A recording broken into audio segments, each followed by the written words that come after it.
केरल के कार्यकर्ताओं का संघर्ष मुझे उस बात का याद दिलाता है और मुझे वो बात जो मैं लगातार राजनीति में कहता हूं कि राजनीति 100 मीटर रेस नहीं, राजनीति लॉन्ग मैराथन है।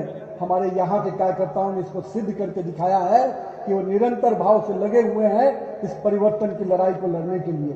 इसलिए मैं कहता हूं कि अगर संघर्ष देखना है, हमारे विचारधारा के ध्वज को लेकर आगे बढ़ते हुआ सेवक देखना है, तो आइए केरल के उन जाबाज कार्यकर्ताओं को देखिए जिन्होंने विषम परिस्थिति के बावजूद भी भाजपा का ध्वज और भगवा ध्वज को झुकने नहीं दिया है।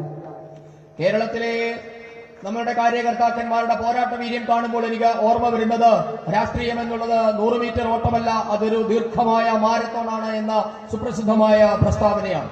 കേരളത്തിലെ പ്രവർത്തകർ ഞാൻ ആവശ്യപ്പെടുന്നു, നിങ്ങളുടെ ഈ പോരാട്ടം തുടരണം. മറ്റ് സ്ഥലങ്ങളിലെ പ്രവർത്തകരോട് എപ്പോഴും ഞങ്ങൾ പറയാറുള്ളത്, നിങ്ങൾ കേരളത്തിലെ പ്രവർത്തകരെ നോക്കൂ, അവരുടെ പോരാട്ട വീര്യത്തെ നോക്കൂ. അവർ വളരെ ദീർഘകാലമായി തളരാതെ ഈ ആദർശത്തെ മുൻപോട്ടേക്ക് നയിക്കാനുള്ള പോരാട്ടം തുടർന്നുകൊണ്ടിരിക്കുകയാണ്. और इसका परिणाम भी हमें दिख रहा है।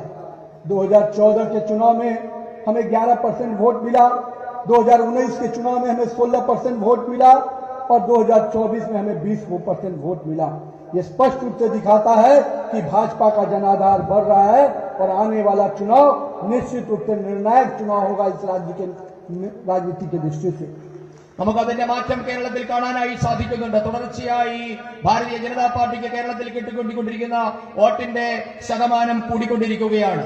അത് 10% നിന്നും 16% നിന്നും ഇന്ന് 20% എത്തിയിരിക്കുന്നു. ഈ വരാൻ പോകുന്ന തെരഞ്ഞെടുപ്പ് എന്നുള്ളത് കേരളത്തിന്റെ ചരിത്രത്തിലെ അതിനിർണായകമായ ഒരു തെരഞ്ഞെടുപ്പായിരിക്കും, കേരളത്തിൽ മാറ്റം കൊണ്ടുവരുന്ന തെരഞ്ഞെടുപ്പായിരിക്കുമെന്ന കാര്യം എനിക്ക് ഉറപ്പാണ്.